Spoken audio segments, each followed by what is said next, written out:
There's a kind of loneliness that doesn't announce itself. It doesn't arrive on a hard day or after a fight or in the middle of a sleepless night. It arrives quietly, on a Tuesday, while you're doing something ordinary, stirring a pot, folding laundry, standing at a window, watching rain.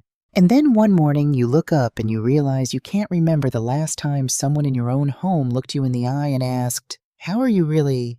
Not, "Did you pay the electric bill?" Not, "What's for dinner?" Not, "Mom, have you seen my keys?" Just, "How are you?" There's a kind of loneliness that doesn't come from being alone.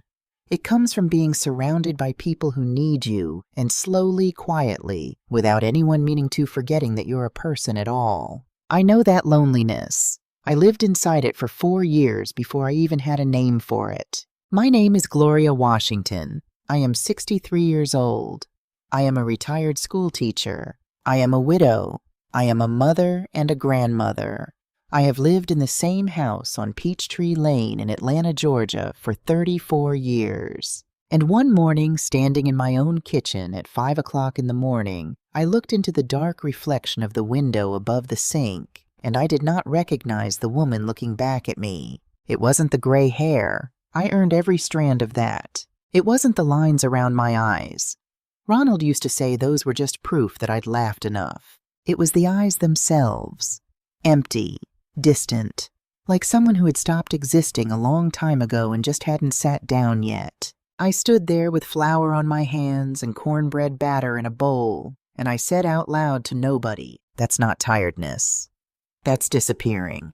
And somewhere underneath the quiet of that kitchen, underneath the hum of the refrigerator and the distant sound of a mockingbird starting up outside, I heard the truth I had been out running for 4 years settle into my chest like a stone finding the bottom of still water. I had not disappeared all at once. I had disappeared one small thing at a time. Let me tell you how it started. You need to understand what the house was before you can understand what was taken. The house on Peachtree Lane was not a grand house. 3 bedrooms, 1.5 baths, a kitchen that was too small by modern standards, and a back porch that tilted slightly to the left because Ronald kept saying he'd fix it and never quite got around to it. The floors were original hardwood scratched in all the places where life had happened. The front door stuck in humid weather. The water pressure in the upstairs shower was never quite right. But that house had a feeling. Ronald and I bought it in 1989, the year after we got married.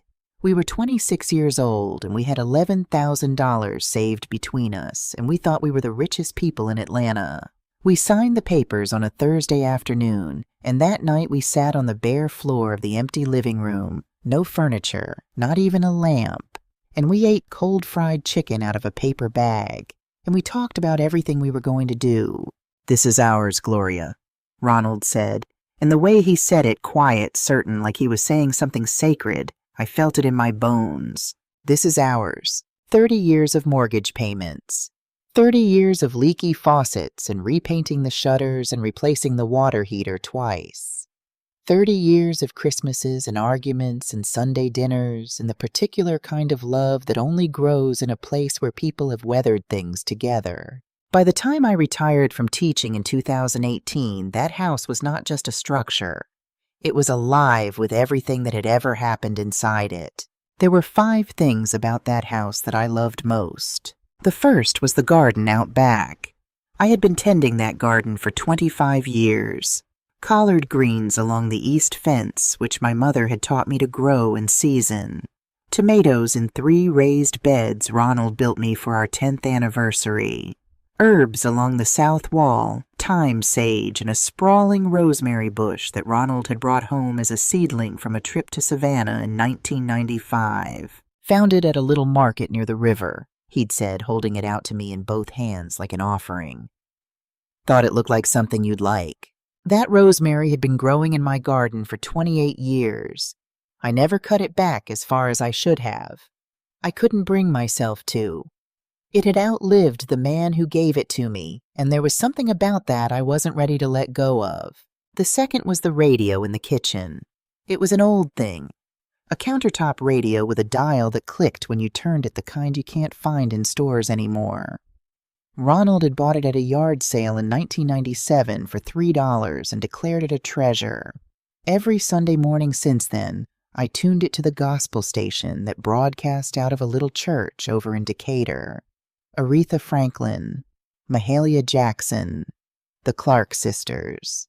The music would come up slow and warm while the biscuits were in the oven and the kitchen filled with light, and for that hour every week I felt like everything in the world was exactly as it should be. The third was the armchair by the front window, navy blue, a little worn at the armrests.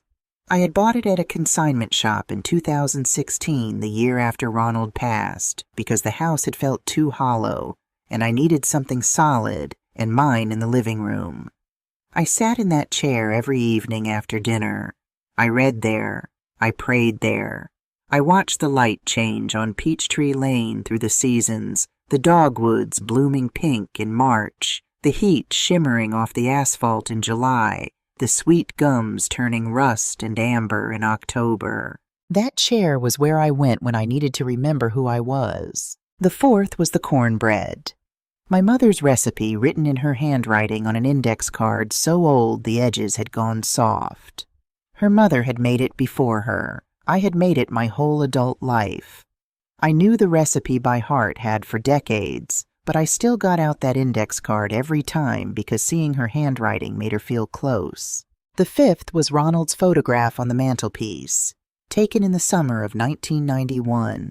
He was standing on a riverbank somewhere in South Carolina, cane fishing rod in hand, grinning at the camera, the way he only grinned when he thought nobody was paying attention. The sun was behind him, and it caught the edges of him in gold. He looked like a man who had everything he needed. I talked to that photograph more than I admitted to anyone. These were the things I loved most about my life in the years before. And then there was Darlene. Darlene came into the world on a rainy night in November of 1985, and from the moment they placed her in my arms, I understood for the first time that it was possible to love something so completely that you stopped being afraid of anything. She was small and furious and perfect, and I looked at her face, that scrunched, indignant newborn face, and thought, whatever you need, I will find a way. I spent the next 38 years keeping that promise. I worked double shifts in the summers so she could go to dance camp. I ate cereal for dinner for a month the spring of her junior year so she could have the prom dress she wanted, the blue one floor length with beading at the neckline. I drove her to choir auditions at 6 in the morning. I sat with her through a miscarriage she didn't tell anyone else about. I held her hand in the delivery room when Jordan was born because Travis had gone pale and needed to sit down. When Ronald died in 2015, I did not let myself fall apart in front of her. She needed me steady. So I was steady. I want you to understand this. I didn't do those things to earn anything. I did them because she was my daughter, and I loved her, and love to me had always meant showing up with your whole self, holding nothing back. The problem, the thing I didn't understand until much too late, was that I had spent so long giving everything I had that I had quietly, without noticing, given away myself. There's a photograph from Darlene's college graduation, May 2007. She's standing in her cap and gown diploma in hand, smiling directly into the camera with everything she had ahead of her. I am in the photograph too, standing just slightly to the left, half in the frame, smiling at her instead of the camera. I have looked at that photograph 100 times over the years and thought it was a picture of her achievement, her moment, her future. It wasn't until much later that I understood what else it was. It was the earliest evidence of a habit I hadn't even noticed I was forming, standing at the edge of my own life so someone else could have the center.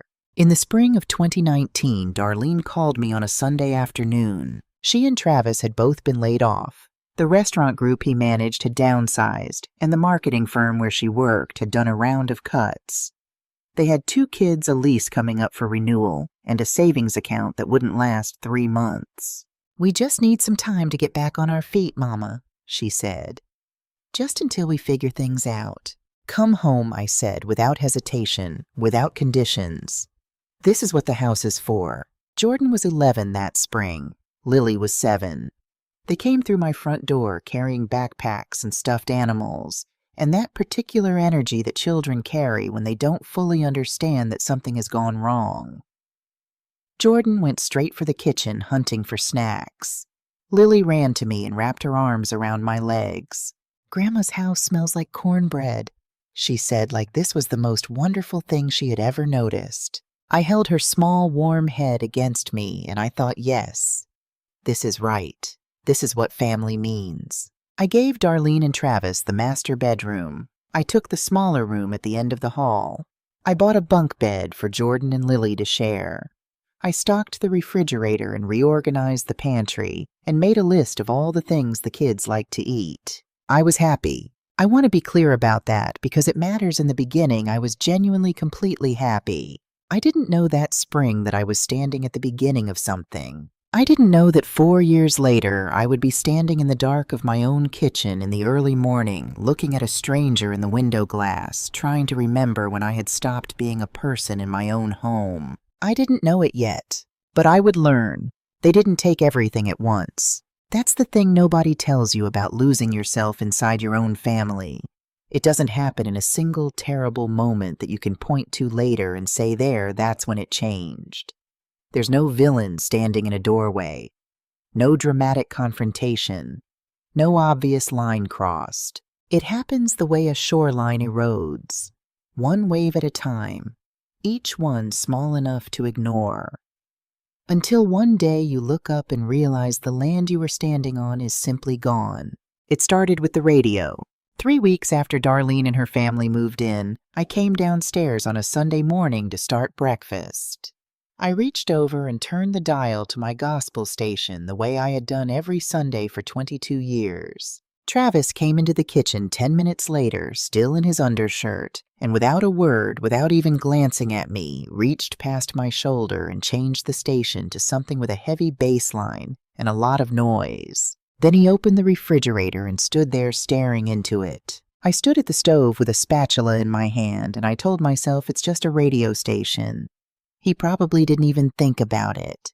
He's not a bad man, he just didn't think. So I didn't say anything. I made breakfast in silence while the music I didn't choose filled my kitchen, and I told myself I was being gracious, flexible, the kind of mother-in-law who doesn't make trouble over small things. I didn't understand yet that small things were all it was ever going to be. Small things one after another until there was nothing left. Ronald and I had eaten at that table together for 26 years. It was where we talked, really talked, not the kind of half-listening that happens in front of a television, but the kind of talking where you look at each other and say the things that matter. It was where we'd told Darlene she was going to be a big sister the pregnancy we lost at 14 weeks. It was where Ronald had sat across from me the morning after his diagnosis and taken both my hands in his and said, "Whatever happens, Gloria, we're going to be all right." 6 weeks after they moved in, Darlene started letting the kids eat on the couch in front of the TV. "It's just easier," she said. "They eat better when they're distracted." Within a month, nobody was eating at the table anymore. It became a place to drop bags, stack mail, leave things that didn't have anywhere else to go. I didn't say anything. I ate my meals alone at the end of it at the chair I'd always sat in with the rest of the surface buried under other people's things. Then came the rosemary. It was an October afternoon, clear and cool, the kind of fall day that makes Atlanta feel like a gift. I was inside folding laundry when I heard the crunch, a low, heavy sound from the backyard.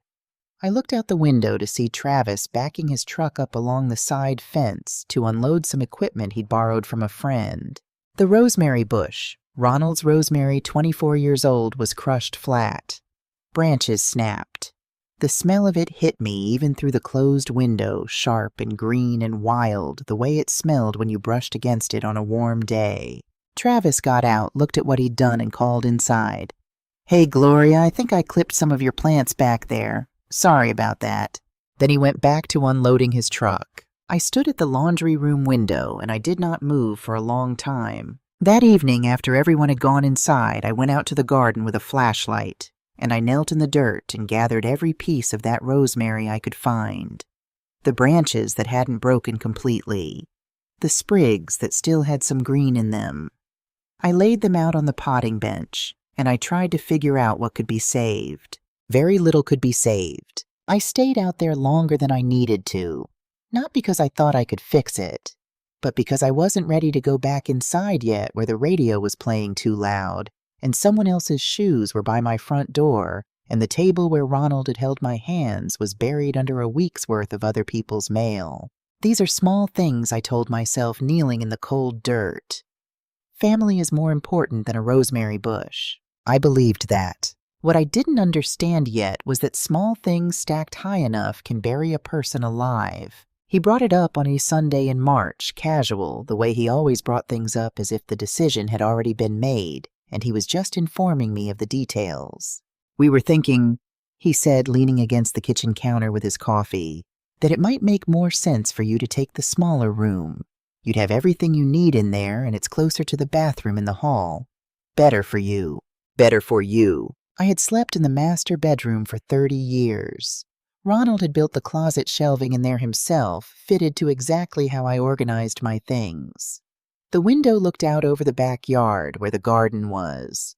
In the mornings, the light came in at an angle that had woken me gently every day since 1989. But there were 4 of them, and 1 of me. And Travis was right that the smaller room had a closer bathroom, and I didn't want to be difficult. I moved my things on a Tuesday. I took Ronald's photograph. I took the mirror from the wall.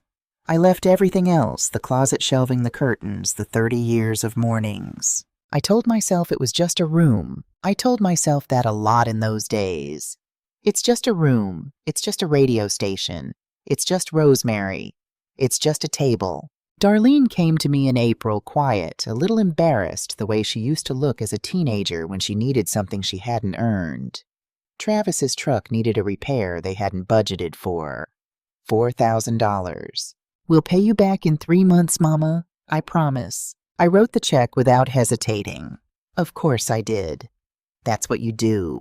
3 months passed, then 6, then a year. The $4,000 was never mentioned again. I didn't mention it either. I told myself that keeping count was an unloving thing to do, that money given to your child in need was not a loan, it was love in a practical form. I told myself a lot of things in those days to make the truth easier to live with. Jordan and Lily had been staying up past 10 o'clock on school nights, and I could see it in them, the tiredness, the irritability, the way Jordan was struggling to focus when he tried to do his homework at the kitchen table.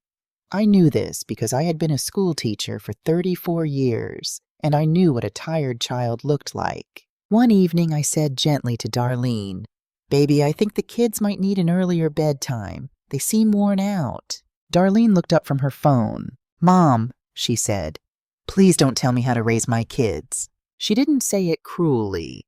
She said it the way you say something to someone who has overstepped firmly with a slight edge of impatience, the way you'd correct someone who didn't know their place. I went to my room and I sat on the edge of the bed, the smaller bed in the smaller room, and I looked at Ronald's photograph on the nightstand. "Am I wrong?" I whispered. But I noticed sitting there in the quiet of that small room that I had asked Ronald instead of trusting myself. That I needed permission from a man in a photograph to believe that what I had seen was real. That was the first time I understood, without quite being able to say it, something is happening here that is not right. You can lose a radio station. You can lose a bedroom. You can lose money. These are things you can name, things you can point to, things that exist in the physical world. What I lost in the 3rd year was harder to name. I lost my voice in my own house. I overheard Jordan on the phone one afternoon. He was in the living room talking to a friend, the easy, careless way teenagers talk when they think they're alone. "Nah, I can't. The old lady upstairs is probably going to want me to do something." I was standing in the hallway. He didn't know I was there. I walked to the kitchen. I filled a glass of water. I stood at the sink and drank it slowly. I had held that boy's head against my chest for 3 days when he had pneumonia at age 4, singing to him until his fever broke. I had driven him to his first middle school dance. I had sat with him at this very kitchen table doing multiplication tables until he finally got them. I didn't say anything to him. I didn't know how to say it in a way that wouldn't make things harder. So I let it go the way I had learned to let everything go. But something inside me got a little quieter that day, a little smaller. My 61st birthday was March 14th. I didn't say anything about it in the days leading up to it. I didn't put it on the calendar in the kitchen. I didn't want to make anyone feel obligated. The day itself was a Tuesday. Darlene and Travis had plans with friends that evening, a birthday dinner for someone from Travis's old job. They mentioned it at breakfast, not connecting it to the date. Jordan gave me a card he'd made himself construction paper and markers, a drawing of what I think was meant to be a flower. "Happy birthday, Grandma," it said inside in his careful teenage handwriting. "You are a good grandma." Lily climbed into my lap after school and hugged me for a long time without saying why. That was all. That evening I baked a pan of cornbread. My mother's recipe, the card in her handwriting. I made a small pot of soup. I set one place at the dining room table, pushing aside the stacked mail and Lily's art projects to make room, and I sat down alone and ate my birthday dinner. And then, because I was alone and no one could hear me, I sang happy birthday to myself. Quietly, just the first verse. In the empty dining room of my own house, surrounded by other people's things. And the worst part wasn't the loneliness. I found them on a Thursday afternoon in November while I was reorganizing the small desk in my room. A folder. Bank statements for the account I had opened for household expenses. The account I'd asked Darlene to manage since I didn't always remember to transfer money before bills came due.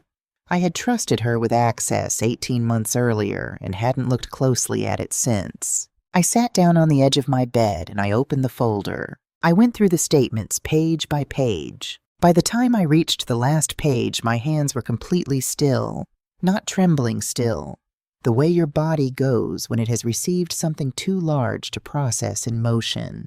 $23,400. Withdrawn over 18 months. Not the $4,000 for the truck repair, though that was in there. Not groceries, not utility bills, not the children's school supplies. A resort in Florida. A weekend in February. A casino withdrawal in March. Another in July. A boutique I had never heard of. 3 visits in 1 month. A spa. A weekend hotel in Savannah. Ronald had worked double shifts for 20 years to save the money that had been in those accounts. He had driven a truck with 200,000 miles on it because we had things to save for. He had packed his lunch every day for a decade. He had done all of that, and we had done it together because we believed in building something that would last. I sat on the edge of my bed in my small borrowed room, and I looked at those numbers, and I thought about all the mornings Ronald had gotten up before sunrise. All the evenings he'd come home tired in a way that lived in his shoulders and the way he lowered himself into a chair. And then I thought about Darlene, my daughter, my whole heart, the little girl in the blue dress, the young woman I had eaten cereal for dinner for so she could have the prom dress she wanted. Not stolen by a stranger, I thought. Taken by our daughter. I didn't cry. I don't know why. I had expected to cry. Instead, I sat very still for a long time and I listened to the sounds of the house around me, the television from downstairs, Lily laughing at something Travis's truck in the driveway, and I felt something shift deep inside me. Something that had been bent for a long time beginning very slowly to straighten. I put the folder in the back of my closet behind my winter coats. I wasn't ready yet, but I was getting there. I came home from a doctor's appointment, just a routine checkup, nothing serious, and walked into the living room, and the navy blue armchair was not there. In its place was a large leather recliner, dark brown still with a small sticker on the armrest from wherever Travis had bought it. I stood in the doorway for a moment. Then I walked to the kitchen and I said carefully, "Travis, what happened to my armchair?" He looked up from his phone. "Oh yeah, I sold it. It was looking pretty worn, was bringing the room down. Got a good deal on that recliner. It's really comfortable. You'll like it." He went back to his phone. I turned around and walked back to my room. I sat down on my bed. I looked at Ronald's photograph. That chair was where I had read every book I'd read in the last 6 years. Where I had prayed. Where I had watched the seasons change on Peachtree Lane. Where I had gone every single evening to remember who I was. Travis had sold it, without asking. without mentioning it, without a thought that it might have mattered to me. And the worst part, the part that scared me more than the chair, more than the money, more than any of it, was that I was not surprised. I had become, without fully realizing it, a woman whose things could be sold out from under her, a woman who could be moved from room to room, a woman whose station could be changed, whose garden could be crushed, whose birthday could be forgotten, a woman who had made herself so quiet, so small, so undemanding that the people living in her house had simply stopped factoring her into their decisions. When did I become furniture, I thought. I didn't have an answer. Not yet. It was a Saturday morning in the fall of 2022. I was in the back garden doing what I always did when I needed to think, tending the small patch of herbs I'd managed to keep alive along the south wall. The kitchen window above me was open. I could hear the sounds of the house drifting out, the television, the kids, the ordinary noise of a Saturday morning. Then I heard Darlene's voice. She was on the phone. She had come into the kitchen not knowing I was just outside the open window, and she was talking the way people talk when they believe they are alone. I stayed still. I don't know why. Some instinct. Travis actually found a place not too far from here, about 40 minutes out. It's a senior living community, has a memory care unit and everything. A pause. Her friend was talking. No, she's fine mentally. She's sharp as ever. But you know how it is. It would just be easier, and we could finally have the house to ourselves. Another pause. The house is still in her name, obviously. But Travis talked to someone. Apparently, there are legal options when a family is concerned about an elderly parent's ability to manage their affairs.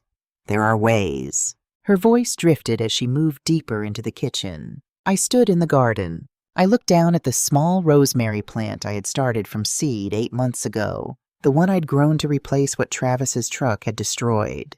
It was about 4 inches tall, fragile still, but alive. I kept watering. I watered the rosemary. I watered the herbs along the wall. I watered the tomato plants that were done for the season, but that I hadn't pulled up yet. I watered everything in that garden slowly and thoroughly before I turned off the hose and coiled it back on the hook. Then I went inside. I watered every plant in that garden before I allowed myself to feel what I'd just heard. Because I knew if I stopped moving, I would fall down and not get back up. It was a dinner party. 8 people around my dining room table, Darlene's friends, Travis's colleague and his wife, a couple from their gym. Darlene had spent 2 days preparing, and she had done it beautifully. The table was set with linens I didn't recognize. There were candles. There was wine. I had not been told about the dinner party until the afternoon it happened. I sat at the end of the table in my chair, the only seat left by the time I understood what was happening, and I tried to be a good guest at my own dinner table. I was telling a story about a student I'd had years ago, a little boy who had been terrified of reading, and who by the end of 3rd grade was devouring chapter books. It was a good story. It had a good ending. I was partway through it when Darlene laughed lightly and touched the arm of the woman next to her. "Sorry," she said in the warm, easy voice she used with people she wanted to impress. "Mom gets a little confused sometimes about when things happened. Don't mind her." I sat at the end of the table. My mouth was still open slightly, the end of my story still waiting inside it. I closed my mouth. I picked up my fork. I looked down at my plate. Nobody looked at me. Not with cruelty. They simply looked away. The way you look away from something that doesn't require your attention. She didn't call me a liar in front of her friends. She did something worse. She made me disappear and made everyone laugh while doing it. Later that night, after the guests had gone, I was in my room sitting on the edge of my bed in the dark. I heard a small knock. Lily stood in the doorway in her pajamas. She was holding a folded piece of paper. "Grandma, can I show you something?" She came in and sat beside me on the bed and handed me the paper. It was a school assignment. I could see the printed heading at the top. "Describe a hero. Use specific details and examples." Lily had written 2 pages in her 11-year-old handwriting, the letters still working out their final shapes. She had written about me. She wrote about the cornbread. She wrote about the time I sat with her all night when she was sick and made up stories about a rabbit named Theodore who had very strong opinions about carrots. She wrote about the garden and how I had taught her that rosemary grew back even when you thought it was gone. And at the bottom of the second page, in a sentence that sat alone like it had needed its own space, she had written, "My grandma is the bravest person I know." But I think she forgot that she's allowed to be brave for herself, too. I read that sentence 3 times. Then I folded the paper carefully along its original creases, and I held it in both hands in my lap, and I sat with it for a long time. Lily had fallen asleep against my arm. I didn't move her. I sat in the dark with her warm weight against me and her essay in my hands, and I thought about what it meant that an 11-year-old could see what I had spent 4 years refusing to. That night, for the first time in as long as I could remember, I slept without waking. Something had shifted. Something was coming. It was a Wednesday. Not a significant Wednesday. Not an anniversary. Not a holiday. Not any kind of day that would later make sense as the day things changed. Just an ordinary Wednesday in March, gray and cool, the kind of morning that arrives without announcement and asks nothing of you. I woke at 5 o'clock the way I always did. Old habit from 34 years of being at school by 7:30. My body had never unlearned it even in retirement. Even now, 5 years into other people living in my house, I still rose in the dark and went downstairs while everyone else slept. I went to the kitchen. I got out my mother's index card and I started the cornbread, measuring the cornmeal, the flour, the buttermilk, the way my hands had done 1,000 times. The routine of it was the most reliable thing in my life. When everything else had shifted and rearranged itself around me, the cornbread stayed the same. Same card, same handwriting, same motions. I reached over to turn on the radio. The station it landed on was not my gospel station. It hadn't been my gospel station in 4 years. I turned the dial slowly, looking for it, and then I don't know why on that particular morning I stopped. I just stopped. I put my hand back on the counter, and I stood there in the silence, and I thought I haven't heard Mahalia Jackson on a Sunday morning in 4 years.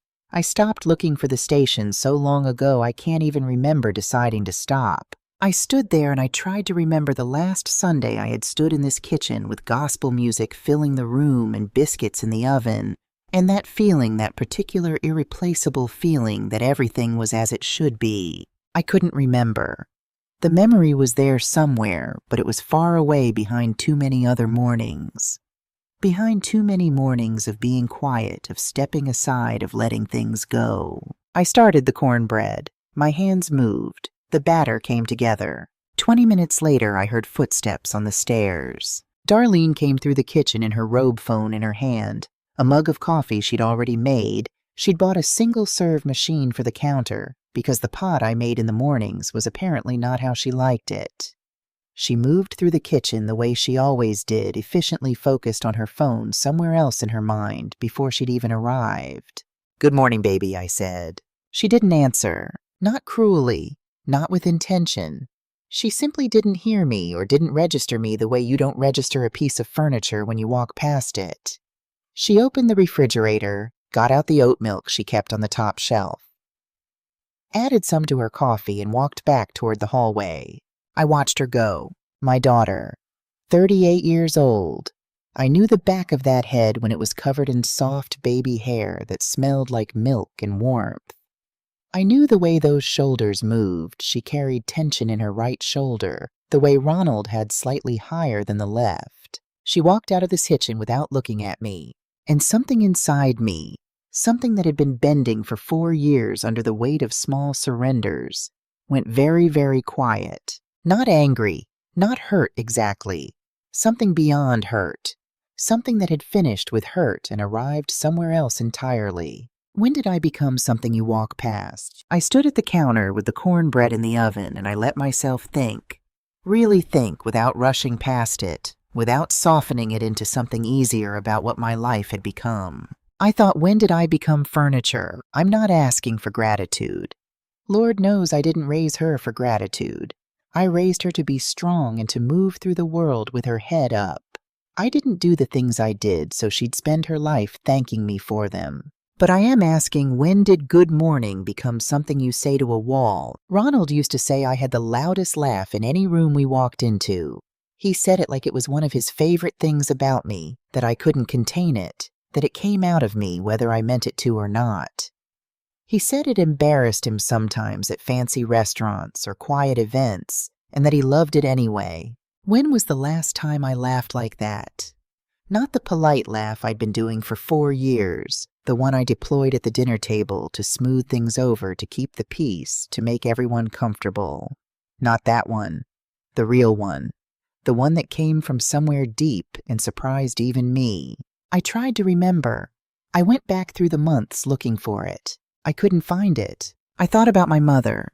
She was a strong woman. Everybody said so, and it was true. She worked hard her whole life. She fed people, she showed up, she held things together. She died at 71, still cooking for everyone, still ironing other people's shirts, still saying, "I'm fine, don't worry about me," to anyone who asked. And nobody worried about her, not because they were cruel, because she had told them not to.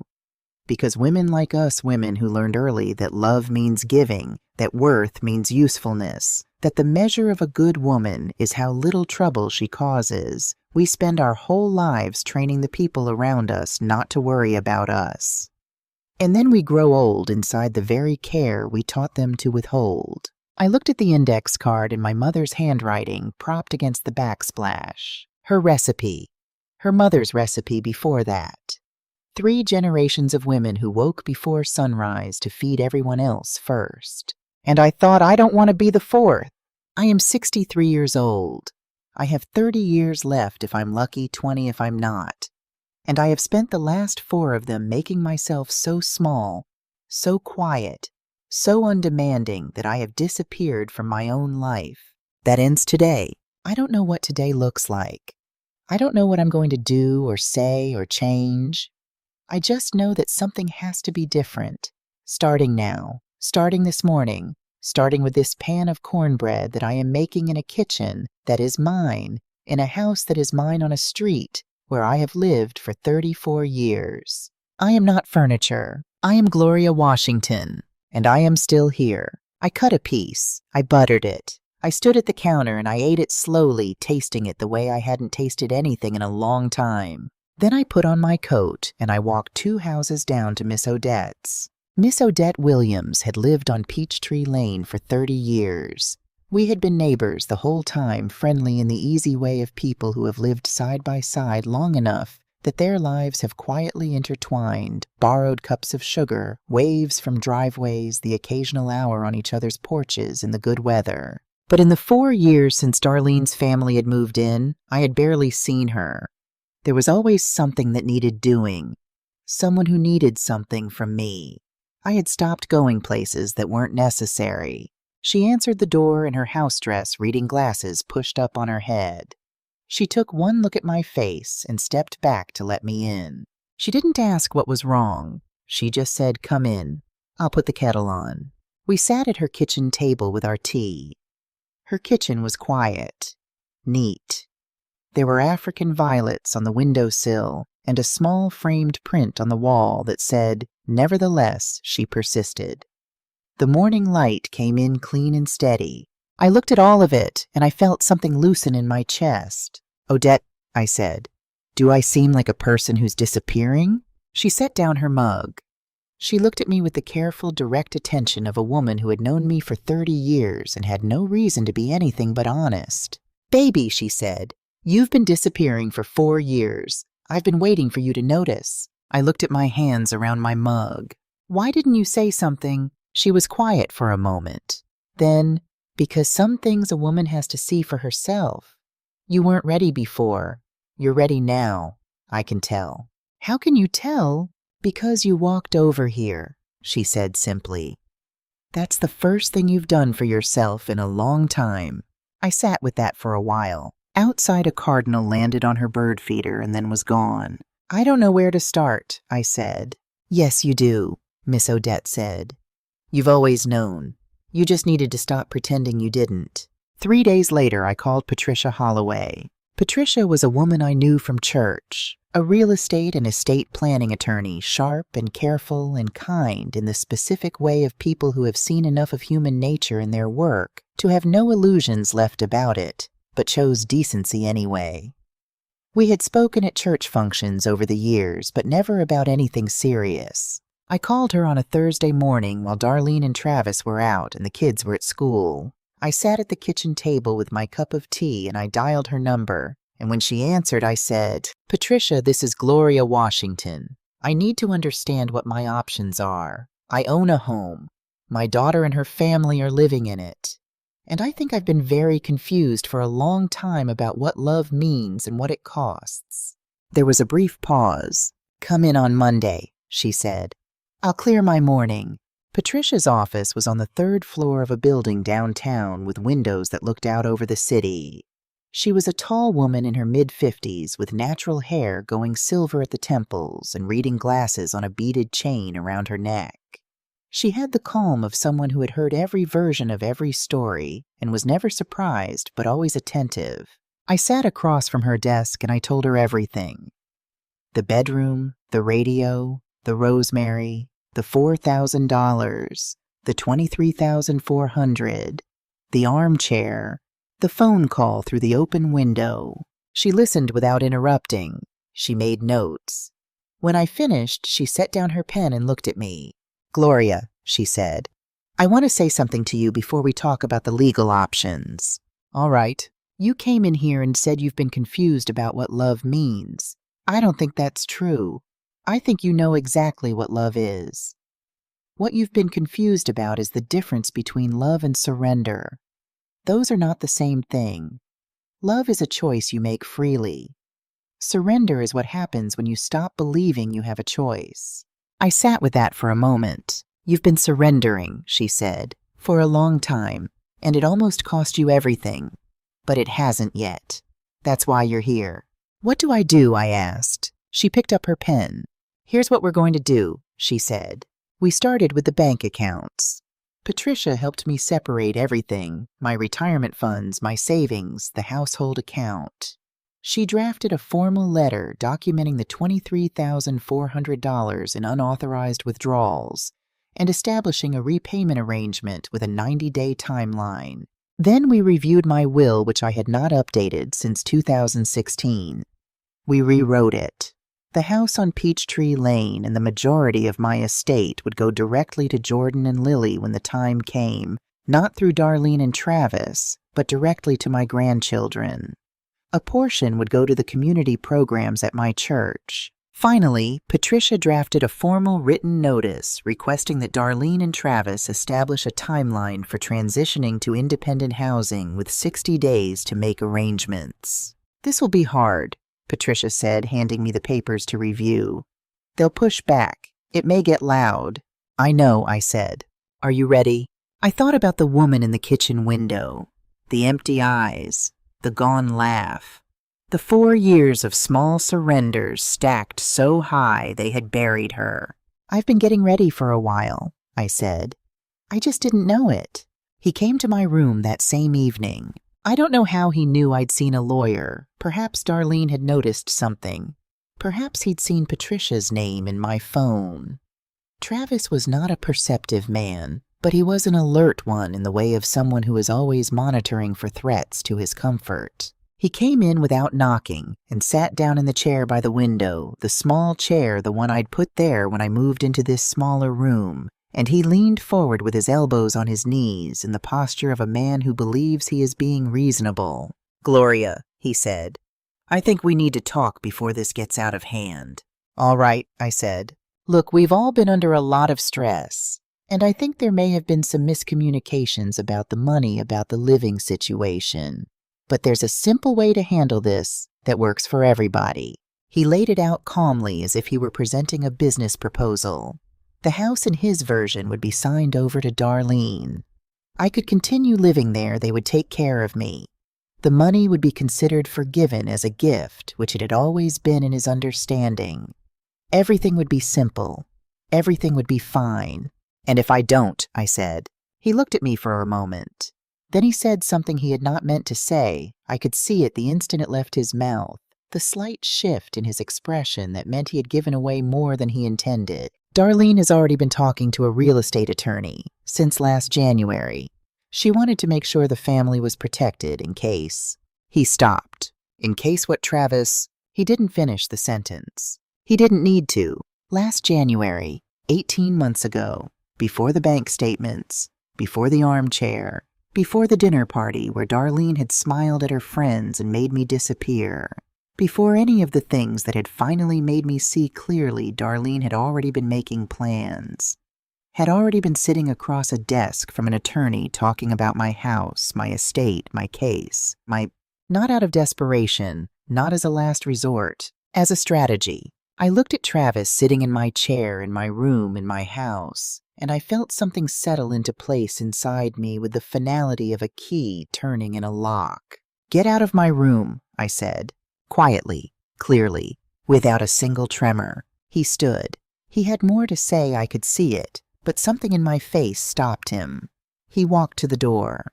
"You're making a mistake, Gloria." "Maybe," I said, "but it's mine to make." I sat still for a moment. Then I picked up my phone and called Patricia. "Patricia," I said when she answered. "They just showed me exactly who they are. I'd like to move faster. I'll have everything ready by Friday," she said. "My bedroom door," though I had stopped thinking of it that way a long time ago. "Come in," she said. She was sitting on this bed with her phone. She looked up when I entered, and something in her face changed, a slight tightening, a readiness for conflict. She had talked to Travis. She knew something was coming. I came in. I sat down in the chair near the window, the chair I had once sat in every morning to watch the light come up over the garden before I had moved to the smaller room before all of it. I sat down in it like I still had the right to, because I did. "Darlene," I said, "I need you to listen to me, not as someone who's fighting you, not as your enemy, as your mother." "Can you do that?" She said nothing, but she put her phone down. "I have loved you every single day of your life, every single one. I want you to know that before I say anything else, because I need it to be the ground we're standing on." She looked at her hands. "I worked double shifts the summer you were 14 so you could go to dance camp. I ate cereal for dinner for a month your junior year of high school so you could have the prom dress you wanted, the blue one, the one with the beading at the neck. I sat in that delivery room with you for 11 hours when Jordan was born because you were frightened and Travis had gone white as a sheet and you needed someone who wasn't going to fall apart. I know," she said very quietly. "I'm not telling you those things so you'll feel guilty. I'm telling you so you understand I did all of it because I wanted to, because you were my whole heart, because loving you was the thing I was most certain of in my entire life. But somewhere between then and now, I said you stopped seeing me, and I let you. Because I thought that was what love required, making yourself small so the people you love have more room. I thought if I just gave enough, asked for little enough, caused little enough trouble, I thought that was how I kept you." Darlene's eyes were bright. "I was wrong," I said. "And I think if you sit quietly enough with yourself, you know I was wrong. I think you've known for a while." A tear ran down her face. She didn't wipe it. "I'm not throwing you out," I said. "I want you to hear that clearly. I am not your enemy, and I am not punishing you. But I am taking my life back. I am taking back this house, and this account, and this name, and this voice, all the things I handed over piece by piece, because I thought love asked me to." I stood up. "If you love me even a little of what I know is still in you, you'll let me. And maybe on the other side of this, we'll find our way back to each other. I hope so. Lord, I hope so." I walked to the door. "Mom," Darlene said. I turned. Her face was the face of someone who has been handed a mirror and is not entirely ready for what they see in it. "I know," I said. "Me too." 2 days before Darlene and Travis were scheduled to move out, Jordan knocked on my door. He was 15 now, taller than me by nearly a head, voice settled into something low and certain, but with his father's habit of standing slightly sideways when he was uncertain of his welcome. He stood in my doorway holding something wrapped in a cloth grocery bag. "Grandma," he said, "can I come in?" Always, I said. He came in and sat on the edge of the bed the way he used to when he was small, and would come find me after a bad dream. He held the grocery bag in his lap. I heard what happened, he said. With the chair, the blue one. I looked at him. I was little when you got it, but I remember it. You used to sit in it and read to us. You'd let me and Lily climb on the arms, and you'd pretend to be annoyed, but you never actually made us get down. I remembered. Jordan at 6, Lily at 2, both of them draped across the armrests like small, satisfied cats. He held out the grocery bag. Inside was his phone open to a photograph. It was the armchair, the navy blue one. Taken from across the room, slightly blurry the way phone photos are when the light is low, Jordan must have taken it quietly without anyone noticing. The chair was by the window in the afternoon light, with a library book I'd been reading left open on the cushion. It looked like exactly what it had been, a place where a person lived. I couldn't get it back, he said. I looked up where Dad sold it, but the people already got rid of it. I'm sorry. He had sent the photo to my number. It was already in my phone. I thought maybe you'd want to remember it, he said, since you couldn't keep the real one. I sat with the phone in my hands, and I looked at that photograph for a long moment. Then I looked at my grandson. This boy I had held as an infant, driven to school, made cornbread for, worried over, loved, in all the unspectacular daily ways that make up the real substance of a life.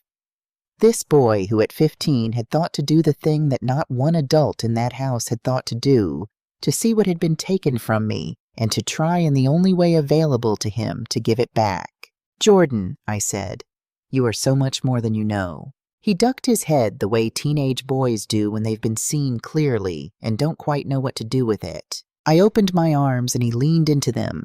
This boy who was almost a man, and I held him the way I had held him in the hospital the day he was born, when he was 7 pounds and furious and new.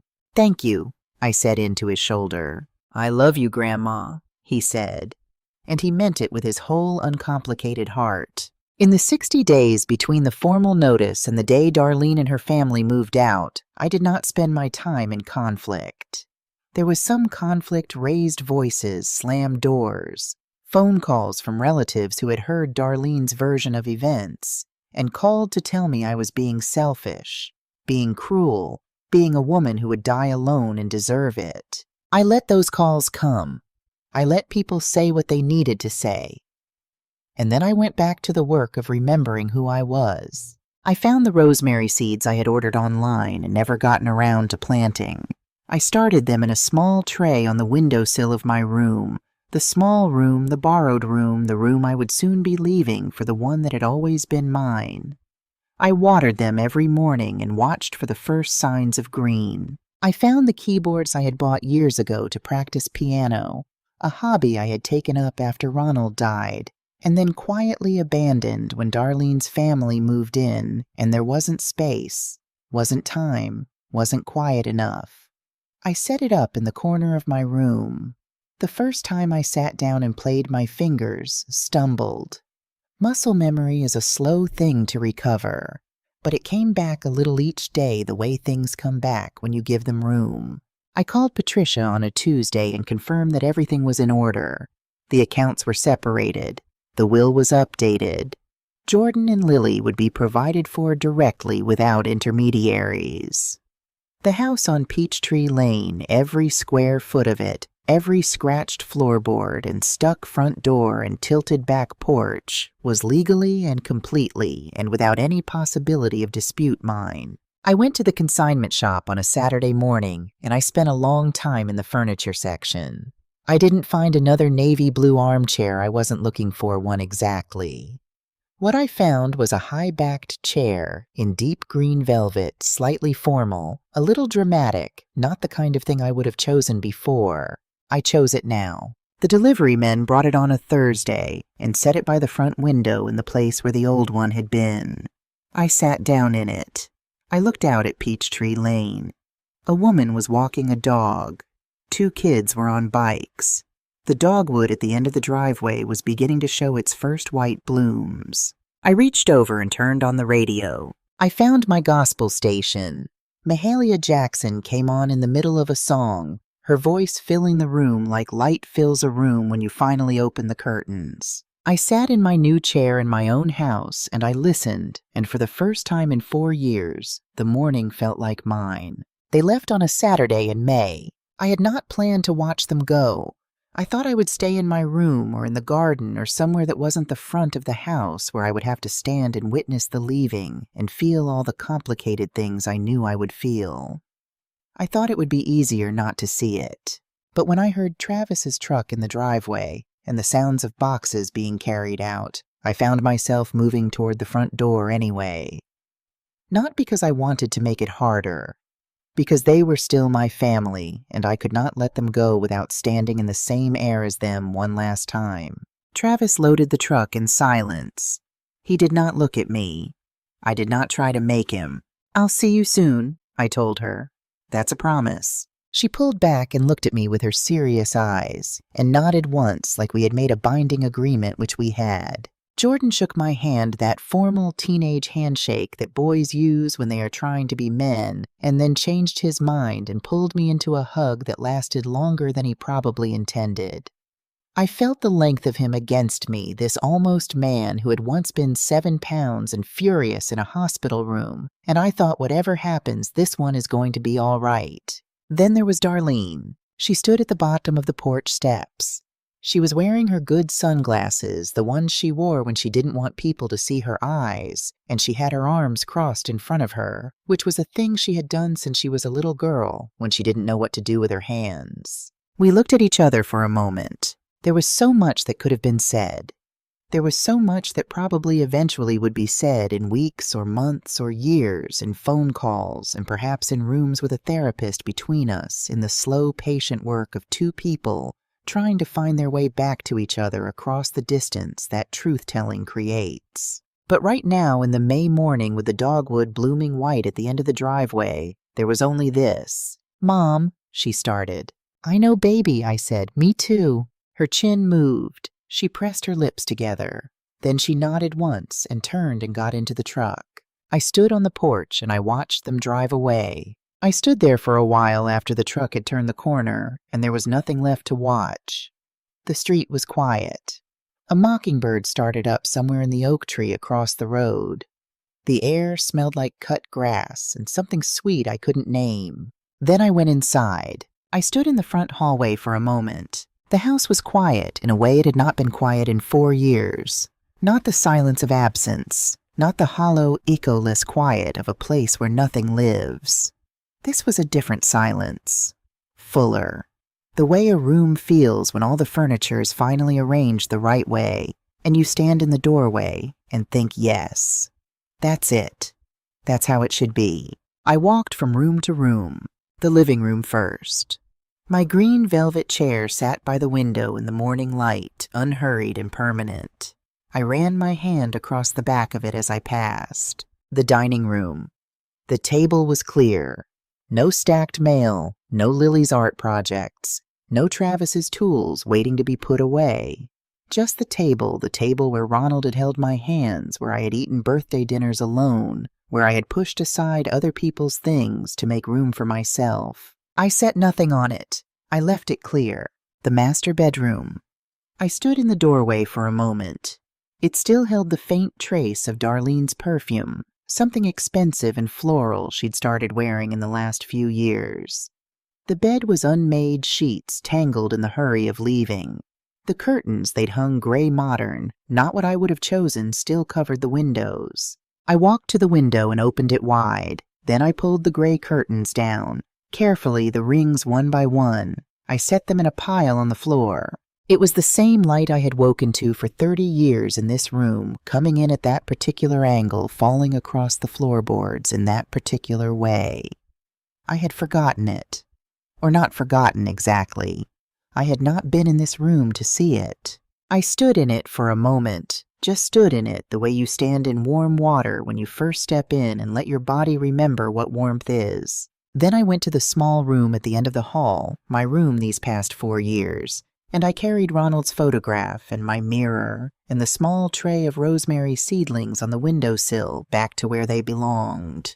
Downstairs, I went to the kitchen. I got out my mother's index card, propped it against the backsplash where it always lived, and I started the cornbread. I reached over and turned on the radio. I found the gospel station without searching. My hand went to it the way hands go to things they have always known.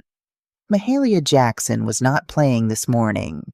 It was a choir full and enormous, a Sunday morning sound that filled every corner of the kitchen and then kept going, filling the hallway and the living room and the stairs and all the empty open rooms above. I stood at the counter and I listened, and I felt the music move through me the way it used to, the way it had before I had stopped letting myself have things. I made a pot of coffee, a full pot, the kind you make when you're not rushing, when you have time, and I poured a cup and I carried it to the green velvet chair by the front window. I sat down.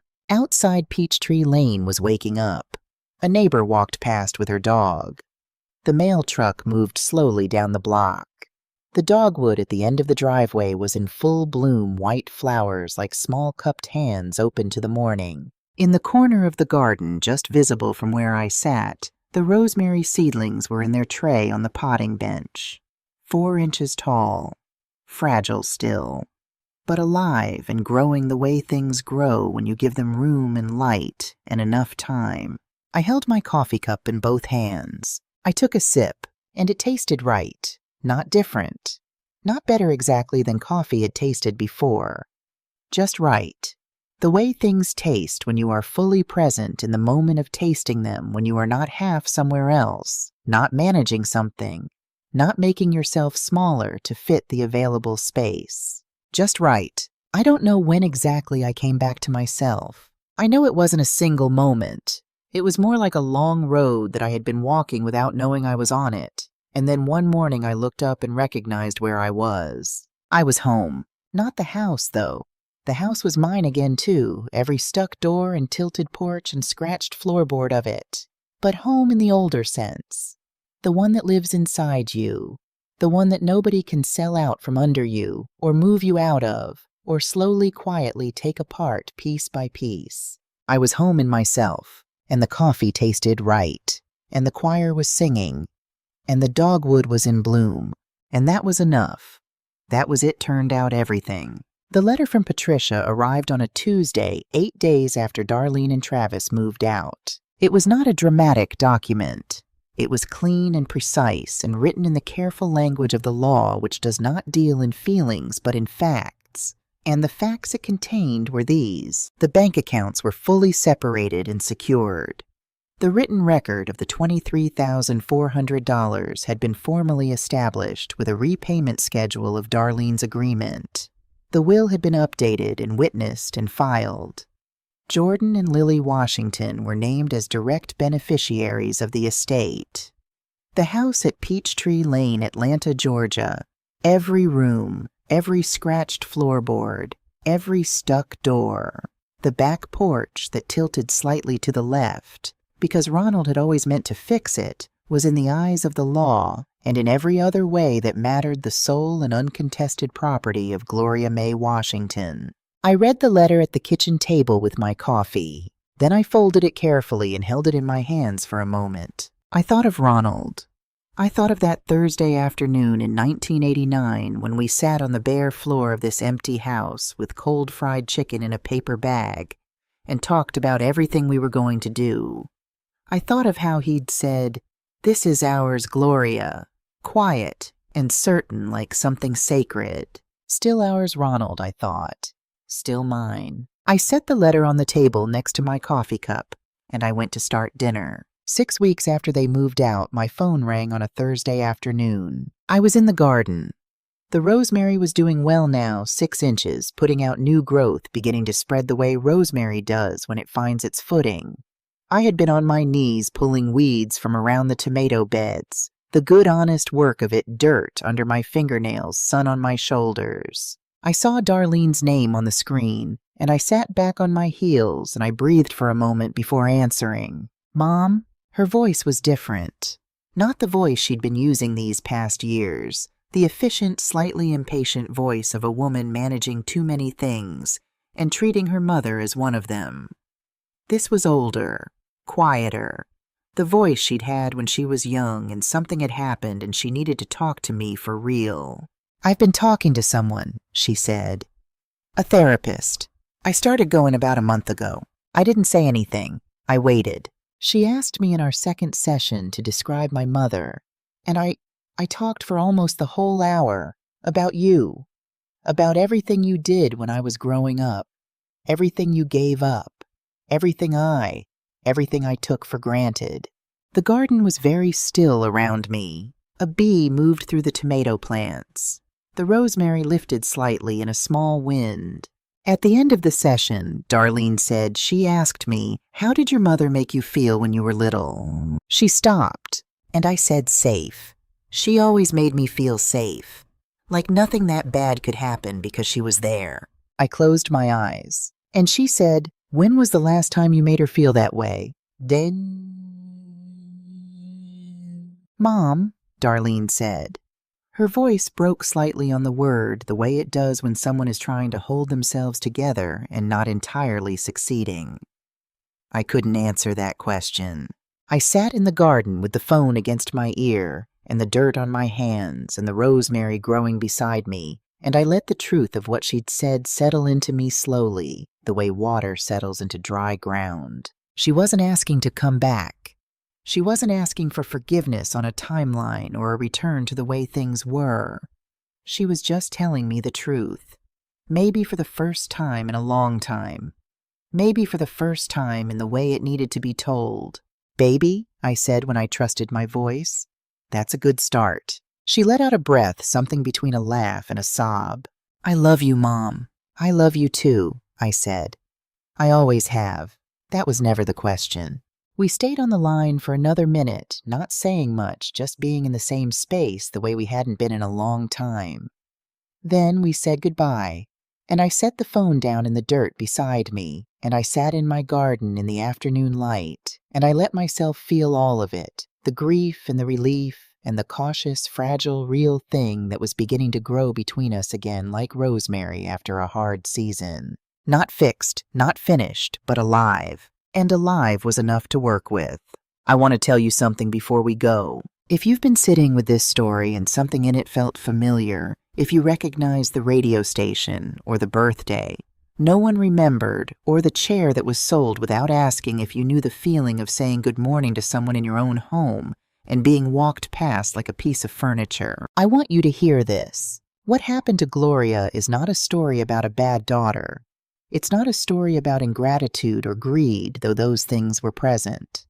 It's a story about what happens when a woman spends so long making herself small that the people around her forget she ever took up space, and about what it costs and what it takes to remember that she did. Gloria didn't find herself in a dramatic moment. There was no single confrontation, no one speech that fixed everything. She found herself in a kitchen at 5 a.m. with flour on her hands and a radio playing the wrong station, looking at a woman in a dark window and deciding quietly, firmly, without fanfare, that the woman deserved to be there. That's where it starts. Not in a courtroom, not in a fight, not in the moment when you finally say the hard thing to the person who needs to hear it. In the small, private moment when you tell yourself the truth. Ronald used to say that Gloria loved people by feeding them. He said it like it was her great gift, and it was. But the thing about feeding people, the thing Gloria had to learn at 63 years old in a kitchen on Peachtree Lane, is that you cannot feed anyone anything worth having if you have starved yourself down to nothing. You have to feed yourself first, not instead of the people you love, not in spite of them. First, because you are not furniture. You are not background. You are not the woman who stands at the edge of the photograph so someone else can have the center. You are the center. You always were. It took Gloria a little while to remember that, but she remembered. And so can you.